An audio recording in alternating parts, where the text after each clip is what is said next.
मुस्कान जी से मेरा सामना पहली दफा ट्रैवल एजेंसी में हुआ था। मैं जैसे ही ट्रैवल एजेंसी के अहाते में दाखिल हुआ, एक घबराई हुई औरत मेरे सामने आकर खड़ी हो गई थी। वो कहने लगी कि उम्र के कागजात कहाँ जमा करवाने हैं, मेरी मदद करें, मुझे कुछ समझ नहीं आ रहा। मैं एक लम्हे के लिए तो उसे देखता ही रह गया था। वो एक जवान और हसीन औरत थी। उमूमन हम जैसे लोग हज और उम्रे को अपनी आखिरी उम्र तक मुलतवी करते रहते हैं, और जब घुटने जवाब दे देते हैं, हम किसी दूसरे काम के काबिल नहीं रहते, तो उम्रा करने चले जाते हैं। वो जवान औरत थी, उसने उम्रे को चुना था, इसीलिए मैं चौंक गया था। इससे पहले कि मैं कुछ कहता, हमारे उम्रा ग्रुप का एजेंट तेजी से हमारी जानिब बढ़ा था।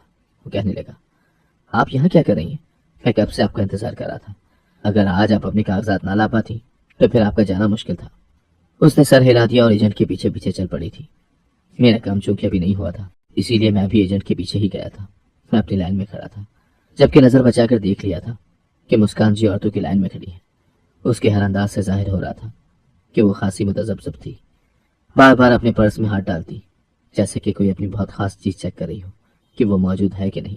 फिर अपने दुपट्टे को सरका कर माथे तक ले आती, और ऐसा करते हुए वो खास तौर पर इधर उधर भी देख लेती कि कहीं कोई मुझे देख तो नहीं रहा। खैर, मेरा काम जल्दी हो गया था, इसीलिए मैं वापस घर आ गया था। मैं घर पहुंचा तो अम्मी ने अच्छी खासी दावत का एहतमाम कर रखा था। उन्होंने मेरे उम्र पर जाने की खुशी में तमाम करीबी रिश्तेदारों को खाने पर मदऊ किया था। मुझे ये देखकर हैरत भी हुई थी और खुशी भी थी कि आज तो हमारे घर मेरी मंगेतर शाइस्ता भी आई हुई थी। जब से हमारी मंगनी हुई थी, ये पहली दफा था कि वो हमारे घर आई हो। मैंने सबको सलाम किया तो शाइस्ता कहने लगी, मैं सब मेहमानों के लिए चाय बना देती हूँ। वो इतना कहकर किचन में चली गई तो मैं भी उसके पीछे ही गया था। मैं उसके इशारे को समझ चुका था। वो यकीनन कुछ देर तन्हाई में मुझसे बात करना चाहती थी। मैं किचन में दाखिल हुआ तो शाइस्ता शर्मा गई और कहने लगी, घर में सब मेहमान मौजूद हैं, आपको यूं मेरे पीछे किचन में नहीं आना चाहिए था। कोई देख लेगा तो बातें करेगा। मैं मुस्कुरा दिया और बोला, करने दो बातें, तुम मेरी मंगेतर हो, कोई गैर नहीं। मैं तुमसे बात नहीं करूंगा तो और किससे करूंगा? शाइस्ता कहने लगी, नबील, मैं आपसे पूछना चाहती हूँ कि आप उम्रे पर जाकर सबसे पहले अल्लाह से क्या मांगेंगे? मैं मुस्कुरा दिया और बोला, मैं हमारा साथ मांगूंगा। वो हंसी थी, कहने लगी, मेरी भी ख्वाहिश है कि हम जल्द से जल्द एक हो जाएं, लेकिन न जाने अम्मी ने ये रट क्यों लगा रखी है कि जब तक आप अपना ज़ाती मकान नहीं बना लेते शादी नहीं करेंगे। और फिर आपने भी तो घर बनाने के बजाय पहले उम्रे पर जाने का इरादा कर लिया है। मैंने कहा, हाँ शाइस्ता, मैं अपनी जवानी में भरपूर अंदाज में अल्लाह ताला के सामने पेश होना चाहता था। जिंदगी के कामों का क्या है, वो तो कभी भी खत्म नहीं होते। मैं बस अल्लाह के हुजूर जाना चाहता हूँ। उसके बाद वतन वापस आकर सबसे पहले मैं अपने घर की कोशिश करूंगा। तुम जानती ही हो कि मेरी तनख्वाह बहुत अच्छी है। शाइस्ता मेरी बात सुनकर खुश हो गई थी। वो कहने लगी कि मेरे लिए भी दुआ कीजिएगा कि मेरे दिल में जो अरमान है वो जल्द पूरा हो जाए। मैं हंस दिया था और बोला, मैं जानता हूँ तुम्हारे दिल में क्या अरमान है, तुम भी शादी करना चाहती हो। तो वो कहने लगी, हाँ ऐसा ही है। किचन में फिर अम्मी आ गई तो मैं बाहर निकल गया था। सुबह मेरी फ्लाइट थी, मुझे अपनी तैयारी भी करनी थी, लेकिन पहले मैं मेहमानों के पास जाकर बैठ गया और फिर खाना वगैरह खाकर जब सब मेहमान अपने अपने घरों को रवाना हो गए तो मैं अपनी तैयारी करने लगा था। अम्मी भी मेरे पास आकर बैठ गई और कहने लगी, बेटा, तुम तो जानते हो कि अल्लाह ने अपने खल्क की खिदमत को कितनी अहमियत दी है। तुम तो जानती हो कि अल्लाह के घर में बहुत से बुजुर्ग लोग आए हुए होते हैं, तो अगर तुम किसी ऐसे शख्स को देखो जिसे उम्र में दिक्कत महसूस हो रही हो तो तुम उनकी मदद करना। मैंने कहा, जी अम्मी, मैं आपकी बात को याद रखूंगा। फिर मेरी तैयारी मुकम्मल हो गई तो मैं सो गया। सुबह उठकर नमाज पढ़ी, अम्मी से मिला और फिर मैं एयरपोर्ट के लिए निकल गया था। अम्मी की चूंकि उम्र ज्यादा थी, इसीलिए मैंने उन्हें मना किया था कि आप मेरे साथ एयरपोर्ट मत आइएगा। मैं जहाज में बैठ गया और फिर सबसे पहले मेरी नज़र मुस्कान जी पर पड़ी थी, क्योंकि मैं अपने उम्र ग्रुप में सिर्फ मुस्कान जी को ही जानता था, इसीलिए मेरी तवज्जो का मरकज भी वही थी। आज जहाज में बैठकर भी वो औरत बड़ी परेशान सी लग रही थी। मैंने उसके चेहरे पर किसी किस्म का इत्मीनान और खुशी नहीं देखी थी। हालांकि हमारे साथ जितने भी लोग आए थे वो सब जहाज में बैठकर खुश हो गए थे। उन्होंने शुक्र का कलमा पढ़ा था कि अब तो हम हर हाल में अल्लाह के घर जाकर ही रहेंगे, लेकिन वो अभी भी परेशान थी और बार बार अपना पर्स चेक कर रही थी। पहले मुझे तजस्सुस हुआ कि आखिर वो क्या कर रही है, लेकिन फिर मैंने सर झटक दिया और बोला कि ये उसका दर्द सर है, वो जो करना चाहती है करती रहे।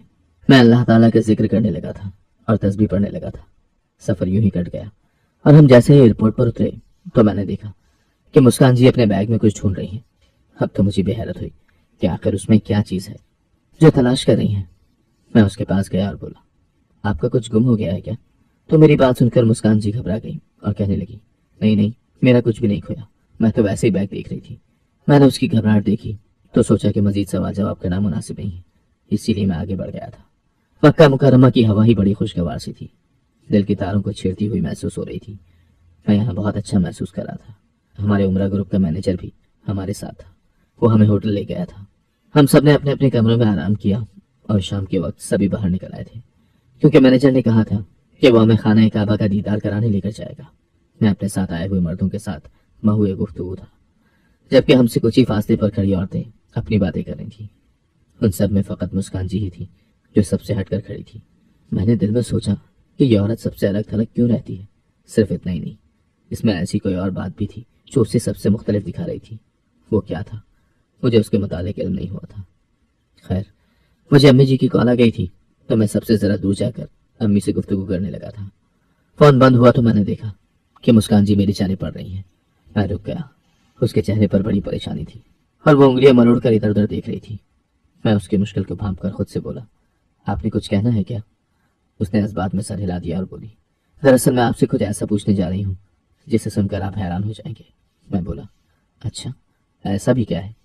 وہ کہنے لگی، میں نے دیکھا ہے جب سے آپ جہاز میں سوار ہیں آپ نے ہاتھ میں یہ تسبیح پکڑی ہوئی ہے، ایسا کیوں ہے؟ کیا عمرہ کرنے کے لیے ہاتھ میں تسبیح ہونا ضروری ہے؟ اب مسکان جی نے مجھ سے واقعی بڑا عجیب سا سوال پوچھ لیا تھا۔ وہ عورت عمر میں مجھ سے بڑی تھی اور پھر بھی عمرے کے فرائض سے واقف نہیں تھی۔ میں نے سوچا یہ بھی عین ممکن ہے کہ وہ میرا مذاق بنا رہی ہو۔ میں بولا، آپ ایسا کیوں پوچھ رہی ہیں؟ کیا میں نے ہاتھ میں تسبیح پکڑ کر غلط کیا ہے؟ میری بات سن کر مسکان جی نے جھٹ سے کانوں کو ہاتھ لگا لیا تھا اور بولی، نہیں نہیں، ایسی بات نہیں ہے۔ دراصل مجھے یہ کہتے ہوئے بڑی شرمندگی ہو رہی ہے کہ مجھے اس بات کے متعلق علم نہیں ہے کہ عمرہ کیسے ادا کیا جاتا ہے۔ اس بات کی تو مجھے فکر نہیں ہے، کیونکہ میں تو حرم کے اندر کسی نہ کسی سے پوچھ ہی لوں گی۔ مجھے بس تسبیح کے بارے میں جاننا تھا۔ میں اس کی بات سن کر چونک گیا تھا اور بولا، مسکان جی آپ عمرہ کیوں کرنا چاہتی ہیں؟ میری بات سن کر اس کے چہرے پر بڑی بےتابی سے پھیل گئی تھی۔ وہ بولی، میں یہاں پر ایک بہت ضروری کام کرنے آئی ہوں، عمرہ بھی اسی خاطر کرنا چاہتی ہوں۔ میں بولا، کیا آپ مجھے اس کام کے متعلق بتا سکتی ہیں؟ اس نے نفی میں سر ہلا دیا اور بولی کہ میرا کام ذاتی نوعیت کا ہے، میں نہیں بتا سکتی۔ میں نے سوچا کہ کیا اس عورت کا عمرہ قبول ہوگا بھی؟ وہ یہاں اپنا کام کرنے آئی ہے اور اسی بہانے عمرہ بھی کر لینا چاہتی ہے۔ وہ خاص عمرہ کرنے کے لیے نہیں آئی تھی یہاں، اور پھر اسے عمرے کے متعلق کچھ بھی معلوم نہ تھا۔ مجھے حیرت میں ڈوبا دیکھ کر کہنے لگی، اگر آپ کے پاس میرے سوال کا جواب نہیں ہے تو کیا مجھے کسی اور کے پاس جانا چاہیے؟ آپ میرے بارے میں کچھ غلط مت سوچیے گا۔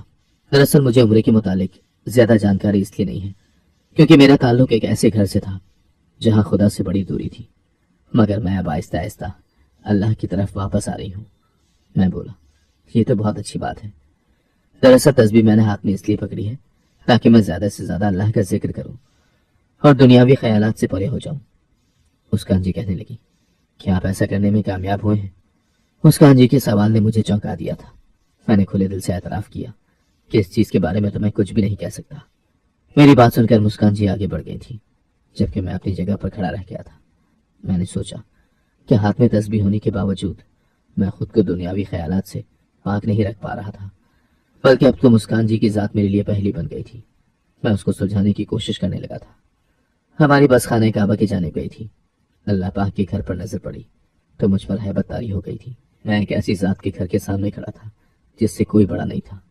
وہ ہر چیز پر قادر ہے۔ میری سانسوں کا اختیار اس ذات کے ہاتھ میں ہے۔ میری خوراک، میری روزی اس نے لکھ رکھی ہے۔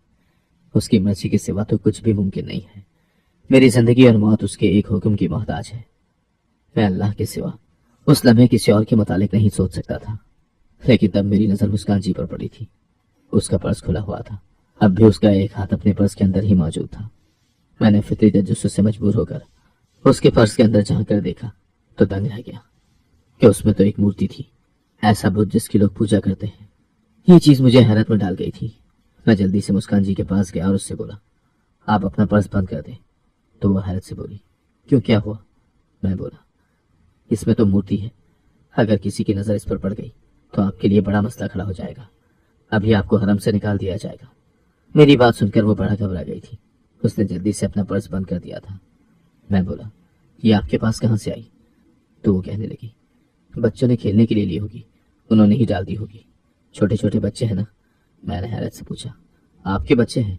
उसने नफी में सर हिला दिया। वो बौखला गई थी।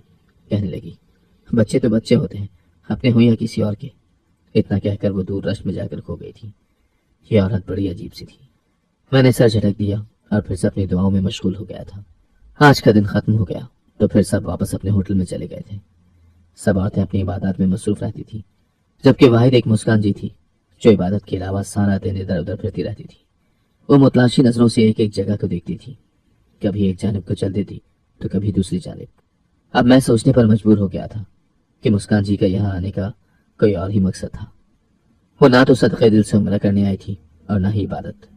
वो तो शायद सैर करने आई थी या फिर कोई मख्फी काम करने आई थी। मैंने दिल में सोचा कि कैसे कैसे लोग मुंह उठाकर इस पाक सरजमीन पर आ जाते हैं।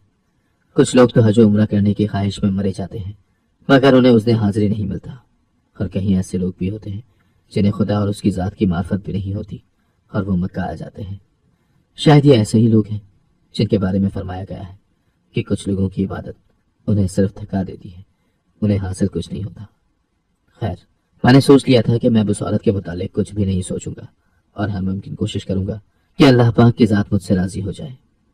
अल्लाह की रज़ा मिल जाए तो इंसान को हर शय मिल जाती है। मैं अपनी ही दुनिया में मसरूफ इस बात से बेखबर था कि मेरी आंखें एक बहुत ही अजीब चीज़ देखने वाली हैं। मेरे सामने एक ऐसा वाक़या हो जाएगा जिसे अकल तस्लीम ही नहीं करती थी। अगले दिन फिर से मैं अपने ग्रुप के साथ हरम में गया था। मैं खुशू व खुजू के साथ दुआएं कर रहा था कि मुझे एक जानिब से शोर सुनाई दिया था। सब लोग चौक दर चौक उस जानिब पड़ रहे थे। मैंने सर छिड़क दिया और फिर से दुआ में मसरूफ हो गया था, मगर ये शोर थमने का नाम ही नहीं ले रहा था। मैंने भी सोचा कि मुझे भी जाकर देखना चाहिए, कहीं उस जानिब कोई हादसा तो पेश नहीं आ गया ना। मैं जब हुजूम के पास पहुंचा तो ये देखकर होशवाना हो गए कि मुस्कान जी झुरमट में बड़ी घबराई हुई सी खड़ी थी, जबकि वहां पर मौजूद तमाम लोग उस पर लान तान कर रहे थे। कुछ अरबी औरतों ने तो मुस्कान जी का हाथ पकड़ लिया और तकरीबन घसीटते हुए वो उसे अपने साथ हरम से बाहर ले जाने की कोशिश करने लगी थी। मैंने आगे बढ़कर किसी से पूछा कि यहाँ पर क्या हो रहा है, तो मुझे बताया गया कि ये औरत मुसलमान नहीं है, बल्कि ये तो हिंदू है। इसकी मांग में सिंदूर है, ये यहाँ पर इबादत करने नहीं आई है। ये सब बातें सुनकर एक लम्हे में मुझे यकीन आ गया था कि आखिर क्यों मुस्कान जी वो तमाम अजीब व गरीब हरकतें कर रही थी। खुद की तमाम हरकतें मेरी नजरों के सामने घूमने लगी थी। वो तो उम्रा करना जानती भी नहीं थी। और फिर उसके बैग से एक मूर्ति भी निकली थी। मुस्कान जी ने मुझसे भी यही कहा था कि यहाँ पर अपना कोई जाती काम करने आई है। दो अरबी पुलिस वाली औरतें भी मुस्कान जी की जानिब बढ़ी और उसका हाथ पकड़कर उसे हुजूम से निकालने की कोशिश करने लगी थी। मुस्कान जी ने उनका हाथ झटक कर खुद को आजाद करवा लिया। वो कहने लगी, मैं यहाँ से एक कदम भी आगे नहीं बढ़ूंगी जब तक मेरा रब सबको नहीं बता देता कि मैं ईमान वाली ही हूँ, मैं मुसलमान औरत हूँ। कोई मुझे यहाँ से इस तरह से नहीं निकाल सकता, मैं नहीं चाहूंगी। अरबी औरतें कहने लगी कि तुम चुपचाप यहाँ से निकल जाओ, लोग बहुत गुस्से में लग रहे हैं, ये ना हो कि तुम अपनी जान से हाथ कमा लो, ये लोग तुम्हें कोई नुकसान भी पहुंचा सकते हैं। मेरी नजर जब मुस्कान जी के माथे पर पड़ी तो मुझे भी वहां पर सिंदूर नजर आ गया था। मैं तो पहले ही समझ गया था कि मुस्कान जी सच में हिंदू औरत है, क्योंकि वो इस्लाम के मुतालिक कुछ भी नहीं जानती थी और बाकी भी उसमें बहुत सी ऐसी चीजें थी जो इस बात पर मोहर सबत कर रही थी कि वो मुसलमान नहीं बल्कि हिंदू है। अब मुझे इस बात की समझ नहीं आ रही थी कि वो बिला वजह ड्रामा क्यों रचा रही है। मुस्कान जी को तो चाहिए था कि वो यहाँ से भाग खड़ी होती। मैंने यही सोचा कि मैं आगे बढ़कर उसको यहाँ से जाने का मशवरा दूं, लेकिन फिर ख्याल आया कि अगर मुस्कान जी ऐसे ही हरम से निकल गई तो उसे पुलिस पकड़ कर ले जाएगी और जाहिर सी बात है कि वहां का कानून तोड़ने पर उसे सजा भी दी जाएगी, जेल में बंद कर दिया जाएगा और न जाने कितने साल कैद की सजा होगी। शायद इसी सजा के डर से वो ड्रामे कर रही थी और कह रही थी कि मैं ईमान वाली हूँ। शायद वो लोगों को अपने धोखे में लेना चाहती थी। उधर खड़ी अरबी औरतों ने मुस्कान जी को खींचना शुरू कर दिया था और दो पुलिस वाली औरतों ने उसको बाकायदा तौर पर धमकियां देना शुरू कर दी थी कि अगर तुम ऐसे हमारे साथ न चली तो हम अपने ज्यादा अमले को बुला लेंगी, तुम हमारे साथ चलो। लेकिन मुस्कान जी वहां से एक कदम भी हिलने को तैयार नहीं थी। फिर वो कहने लगी, या अल्लाह, आप मेरी मदद करें। आप जानते हैं ना मैंने आपके लिए किस तरह के गम देखे हैं, मैंने आपके लिए क्या क्या किया है। अब आप मुझे ये लोगों के सामने रसवा न होने दें, मेरी इज्जत का सवाल है। वो अभी ऐसे ही बातें कर रही थी कि उसके साथ खड़ी पुलिस वाली जिसने मुस्कान जी का हाथ पकड़ा हुआ था वो एकदम से पीछे की जानिब गिर गई थी। ये मंजर देखकर लोग दो दो कदम पीछे हटे थे। अब वहां पर बड़ी हैरत की फिजा फैल गई थी। सब लोग हैरान थे। अभी भी सबका शक मुस्कान जी पर ही जा रहा था کہ کہیں उसने ही तो उस लेडी कांस्टेबल को कुछ नहीं कर दिया जो वो यूं पीछे की जानिब गिरी पड़ी है। अभी पहले पुलिस वाली उठी भी ना थी कि दूसरी भी बेहोश होकर नीचे गिर गई। दोनों लेडी कांस्टेबल बेहोश पड़ी थी और सब ज़ायरीन हैरान खड़े थे कि यहाँ क्या हो रहा है।